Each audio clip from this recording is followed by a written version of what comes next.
Perang dagang antara Amerika Serikat dan China memasuki babak baru.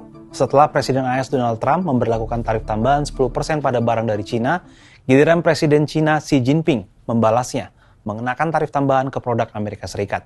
Termasuk tarif 15% pada batu bara dan produk gas alam cair, serta tarif 10% untuk minyak mentah, mesin pertanian, dan mobil ber-cc besar.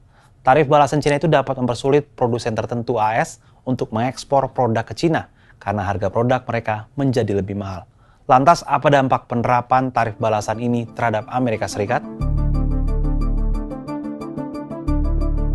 Tarif balasan China mulai berlaku 10 Februari 2025. Majalah Time pada Jumat 7 Februari menyebutkan, tarif baru yang dikenakan China dikhawatirkan akan merugikan kota-kota kecil di negara bagian AS seperti North Dakota, Indiana, Ohio, Kentucky, dan West Virginia.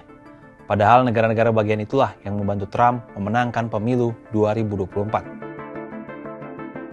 Peneliti senior di Brookings Institution, Mark Murrow menjelaskan, persaingan AS-China akan berdampak besar pada AS. Secara keseluruhan, laporan Brookings Institution menemukan hampir 2/3 pekerjaan yang berpotensi terdampak oleh tarif balasan China itu berada di daerah-daerah yang memilih Trump.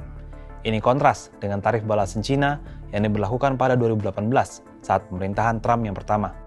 Kali ini, sekitar 400.000 hingga 700.000 pekerjaan di AS dikhawatirkan dapat terpengaruh tarif balasan China. Pekerjaan-pekerjaan itu antara lain terkait industri otomotif, minyak bumi, dan peralatan konstruksi. Apa dampak dari perang dagang Amerika Serikat-China ini terhadap perekonomian dunia? China sudah sejak lama menduga pemerintahan Trump akan bersikap keras kepada China.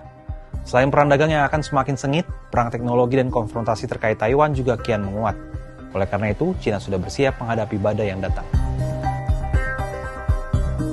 Selama 3 bulan terakhir, China mengembangkan strategi guna mengantisipasi, melawan, dan meminimalkan kerusakan akibat kebijakan Trump yang serba labil. Salah satunya dengan meningkatkan kerjasama dengan negara-negara berkembang di Asia, Afrika, Amerika Latin, dan Oseania.